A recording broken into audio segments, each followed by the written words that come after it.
Haryana cabinet की अहम बैठक संपन्न, कई फैसलों पर मुख्यमंत्री मनोहर लाल ने मुहर लगाई। आत्मनिर्भर टेक्सटाइल पॉलिसी 2022-25 को मंजूरी, 20,000 रोजगार देने का लक्ष्य। हरियाणा विधानसभा का सेशन 22 दिसंबर से होगा शुरू। कैबिनेट बैठक में दी गई सत्र को मंजूरी, विधानसभा के सदस्यों के वेतन भत्ते और पेंशन अधिनियम को मंजूरी। और हरियाणा के मुख्यमंत्री मनोहर लाल का सराहनीय फैसला, एमबीबीएस बॉन्ड पद्धति में किए गए कई बदलाव। बॉन्ड की कीमत 40 से घटाकर की गई 30 लाख रुपए।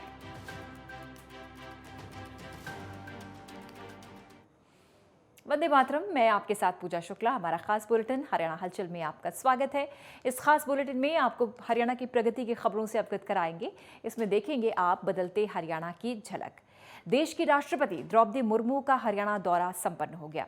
इस दौरान राष्ट्रपति ने पहले तो गीता महोत्सव का आगाज किया और फिर आशा कार्यकर्तियों समेत तमाम विभागों के अधिकारियों और कर्मचारियों के साथ जनसंवाद किया। साथ ही राष्ट्रपति द्रौपदी मुर्मू ने कई अन्य कार्यक्रमों में हिस्सा लिया। कुरुक्षेत्र, चंडीगढ़ समेत कई जगहों के कार्यक्रमों का हिस्सा लिया।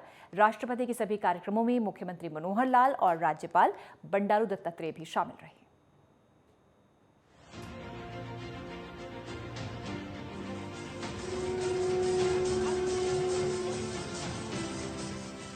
आज हरियाणा के निवासियों ने जिस उत्साह के साथ मेरा स्वागत किया, इसके कारण राष्ट्रपति के रूप में आपके राज्य की मेरी पहली यात्रा मेरे लिए अविस्मरणीय रहेगा।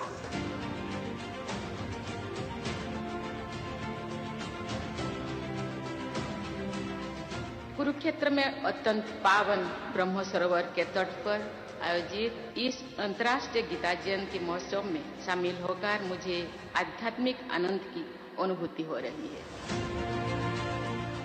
इसे मैं भगवान श्री कृष्ण का वरदान मानती हूँ कि राष्ट्रपति के रूप में हरियाणा की अपनी पहली यात्रा को मुझे इस धर्म क्षेत्र से आरंभ करने का अवसर प्राप्त हुआ है। जन कल्याण को संबल प्रदान करने वाले इन दोनों परियोजनाओं के लिए मैं राज्य सरकार की हृदय से प्रशंसा करती हूँ। आज डिग्री प्राप्त कर रहे सभी विद्यार्थियों को मैं हार्दिक बधाई और शुभकामनाएं देती हूँ। हरियाणा और पंजाब के इस क्षेत्र में बढ़ता वायु और भूमि प्रदूषण तथा भूजल का गिरता स्तर एक बड़ी समस्या के रूप में उभारा है। एनआईटी कुरुक्षेत्र का ये दायित्व है कि समस्याओं का टेक्निक समाधान निकाले। मैं आजकल देखती हूँ कि शिक्षा या डिग्री की सफलता का मापदंड कैंपस प्लेसमेंट में अधिक सैलरी पैकेज हो गया है। मैं आपको सलाह देती हूँ कि आप कभी भी अपनी सफलता को पैकेज के आधार पर ना आंके। आप केवल वही करियर चुने जिससे आपको संतोष और जीवन में सार्थकता का अनुभव हो।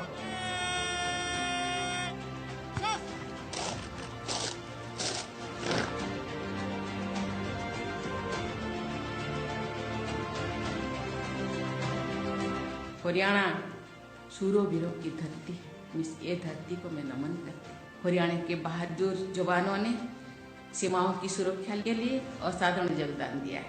देश के एक 1.4% से कम क्षेत्रफल तथा 2% से भी कम जनसंख्या के आधार पर हरियाणा देश के समग्र विकास में बहुत बड़ा योगदान देता रहा है। भाइयों बहनों, ये दुनिया में भगवान दोनों को क्यों भेजे? एक को ही भेज देते, हम एक अकेला रह जाते। माताओं को क्यों भेजे? बेटियों को भी क्यों भेजे? क्योंकि बेटी शक्ति स्वरूप होते। इसीलिए ऐसे नहीं सोचना चाहिए कि बेटी को इस धरती पे आने से रोकना है। ऐसे नहीं होना चाहिए। बेटी बेटा दोनों ही इस धरती के दो फूल है, दोनों को ही स्वागत करना चाहिए।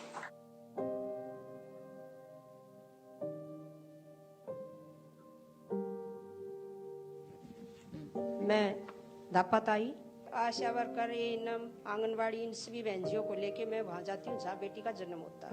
वहाँ पे थाली बजाना, जो भी लड़का होने के रस्म निभाई जाती है, वो सारी हम उनके घर पे करवाते हैं जी। मेरे ही पड़ोस में कोई लेडी लिंग जांच करवा के आई, जिसकी पहले भी एक लड़की थी और वो पता चला कि वो टेस्ट करवा के अब उसका अबॉर्शन करवाने जा रही है। मेरी टीम ने तुरंत एक्शन लेते हुए उसका अबॉर्शन होते होते हमने उसके बच्चे को बचाया। और वो लड़की मैम आज 7 साल की हो गई है और उसकी बहुत केयर होती है मैम अपने घर में। मैं जब 12 साल की थी तो मेरे पिता इस दुनिया से चले गए थे, लेकिन मैं सबसे बड़ी थी तो मैंने अपने सिर पे, हरियाणा में कहते हैं, मैंने अपने सिर पे मंडासा मारा, मैंने हल भी चलाया, मैंने ट्रैक्टर भी चलाया, मैंने खेत को भी संभाला। मेरे अंदर वो कॉन्फिडेंस था कि मैं आज कुछ भी कर सकती हूँ, वो विश्वास मेरे अंदर पैदा किया। महिलाएं कमजोर नहीं है, क्योंकि महिलाएं समाज के व्यवस्था के अनुसार दूसरे जगह जाना पड़ता है, दूसरे लोगों को फेस करना पड़ता है और बहुत सारे चैलेंजेस, बहुत सारे ऑब्स्टैकल्स को फेस करना पड़ता है। इसलिए उनको ज्यादा से ज्यादा स्ट्रॉन्ग बनाना चाहिए, उनको कमजोर बना के उनको अकेला छोड़ देना नहीं चाहिए। अब जानते हैं बेटियां शक्ति स्वरूप है, इसलिए सबको केवल बेटा को सशक्त बनाओ अपने लिए, ऐसे नहीं होता। बेटी को भी सशक्त बनाओ समाज के लिए, देश के लिए।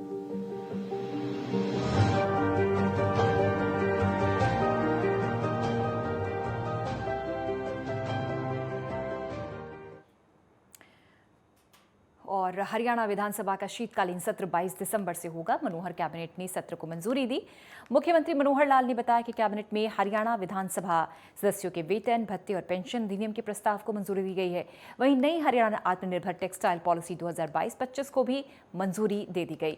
ये पॉलिसी प्रधानमंत्री नरेंद्र मोदी के 5S vision, farm to fibre, to factory, to fashion, to foreign के सिद्धांत पर काम करेगी।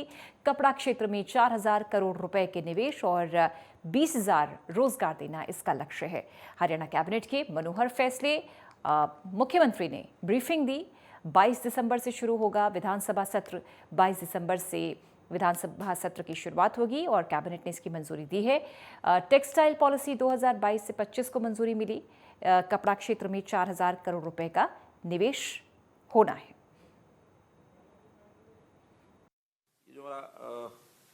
पुलिस के जो वाहन हैं, हमारा 112 की जो गाड़ियां चलती हैं, उस पर ड्राइवर्स की कमी थी। वहाँ डबल शिफ्ट में, क्योंकि 24 घंटे वो चलती है सर्विस, तो उसमें 1500 नए पुलिस के ड्राइवर्स ये भर्ती किए जाएंगे। अभी पहले तो HKRN में करेंगे और बाद में फिर उनमें से धीरे धीरे परमानेंट भी होंगे, यानी परमानेंट भर्ती अलग से की जा सकती है। अभी 1500 HKRN में लिए जाएंगे। एक Haryana recovery of damages to property during disturbance to public order, ये एक एक्ट बनाया था कि किसी भी प्रकार का जो पब्लिक प्रॉपर्टी को नुकसान करते हैं, खास करके जो एजिटेटर्स हैं, उस नुकसान की भरपाई और उनसे ली जाएगी, उसके नियम बनाए हैं। तो रूल्स जो है आज नोटिफाई, अब आज हमने पारित कर दिए हैं। जिस दिन से नोटिफाई होंगे उस दिन से ये लागू हो जाएंगे। जो वाहनों के जो नंबर होते हैं, जो खास करके प्रायोरिटी नंबर्स लोग लेने की जो इच्छा करते हैं, उन सबको छोड़ने का काम तो हमने पहले पारित कर दिया था। आज उसकी ई नीलामी का भी प्रावधान कर दिया है कि वो सारे नंबर अब नीलाम होंगे। यानी जैसे छोटे नंबर हैं, 1 नंबर है, 11 है या 99 है, या जो भी ऐसे प्रेफरेंशियल नंबर जो है, वो सब कुछ रिजर्व कर दिए कि ये नीलाम होंगे, बाकी सब मिलेंगे।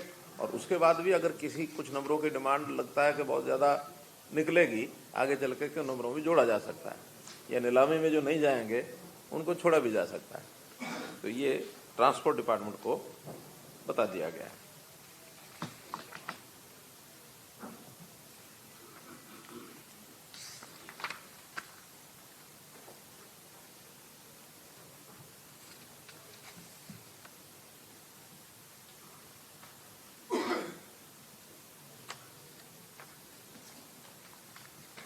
इसी प्रकार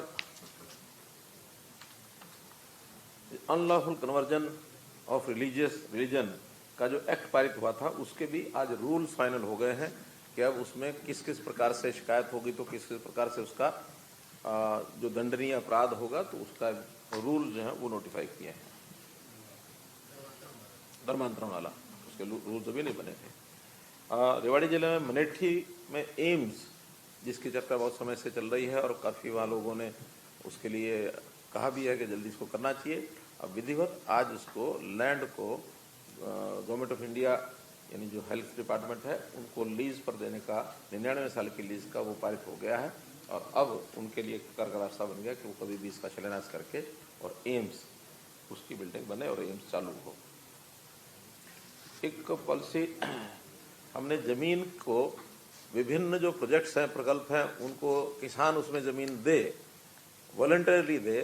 तो पहले 2 पॉलिसीज हैं, एक है ई भूमि पर हम जमीन खरीदते हैं यानी एक्विजिशन तो ही है लेकिन एक्विजिशन मैंने डिस्करेज किया हुआ उसमें ई भूमि पर म्यूचुअल एक नेगोशिएशन के माध्यम से जमीन खरीदी जाती है। दूसरी पॉलिसी हमने बनाई है वो पुलिंग पॉलिसी। एक पर्टिकुलर एरिया में किसान को उसकी एरिया के हिसाब से एक प्लॉट दे दिया जाता है और वो पुलिंग करके उस प्लॉट को फिर वो बेचता है। अब तीसरा एक और लेके आए हैं वो है पार्टनरशिप पॉलिसी। किसान किसी प्रोजेक्ट में पार्टनरशिप भी कर सकता है, उसमें जितनी किसान की जमीन कलेक्ट्रेट होगा वो उसको पैसे पहले दे दिया जाएगा और जो डेवलपमेंट का खर्चा वो सरकार लगाएगी। फिर उसको जो उसका रिसीट होगी उस रिसीट में 50% प्रॉफिट जो है जमीन के मालिक का और 50% सरकार का यानी एजेंसी जो बनाएगी उसका। तो ऐसा प्रो रेटा जितनी जितनी जमीन होगी उसको बांटते रहेंगे।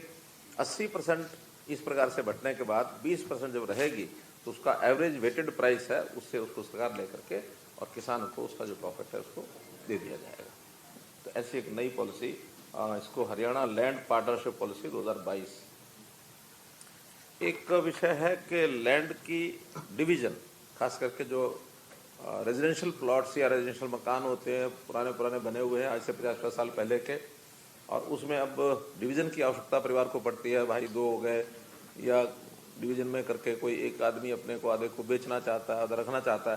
पहले इसकी लिमिट रखी हुई थी कि 200 स्क्वायर मीटर से छोटा प्लॉट इसका डिवीज़न नहीं हो सकता था और डिवीज़न के बाद जो बचने वाला प्लॉट है वो 100 मीटर से छोटा नहीं होना चाहिए था। ये पहले पॉलिसी थी लेकिन डिमांड आने के बाद अब उसने 200 मीटर के बजाय 100 मीटर कर दिया है कि 100 मीटर या इससे ऊपर का प्लॉट डिविजिबल हो सकता है और डिवीजन के बाद कोई भी प्लॉट 50 मीटर से छोटा नहीं होना चाहिए। तो ताकि लोगों को और सुविधा मिल जाए। बहुत लोगों के पास इससे भी छोटे प्लॉट थे जिसका डिवीजन करना चाहते थे उसकी लिमिट कर दी है। लेकिन ये कोई भी प्लॉट जो बना हुआ है या किसी के पास उसकी रजिस्ट्री है वो 1980 से पहले की होनी चाहिए, 40-42 साल पहले की। बाद में किसी ने खरीदा हुआ तो उसका डिवीजन इससे छोटा नहीं हो सकता जो पहले मैंने बताया। पहले वाले के लिए 200 और 100 रहेगा। हाँ 1980 से पुराने वालों का 100 और 50। इसका इतना छोटा प्लॉट है कि वो इस पॉलिसी के हिसाब से डिविजिबल नहीं है तो उसकी जो अपार्टमेंट एक्ट है वो उस पर लागू है। उसमें कोई भी अपार्टमेंट ऊपर बना करके उसको अलग से बेच सकता है फ्लोर वाइज, क्योंकि फ्लोर वाइज प्लॉट तो कम से कम उतना ही है ना। कि लोगों की सुविधा के लिए कि बहुत छोटे प्लॉट करके मकान बनाने के बजाय कम से कम 50 मीटर का प्लॉट तो हो ना जिस पर वो रह सके। उसके रहने सहने का भी थोड़ा ध्यान तो रखना पड़ेगा। तो और जो एक एजेंडा और जो विधिवत एजेंडा में नहीं होता है वो तो रखा जाता है चेयर से और वो है अगला सेशन।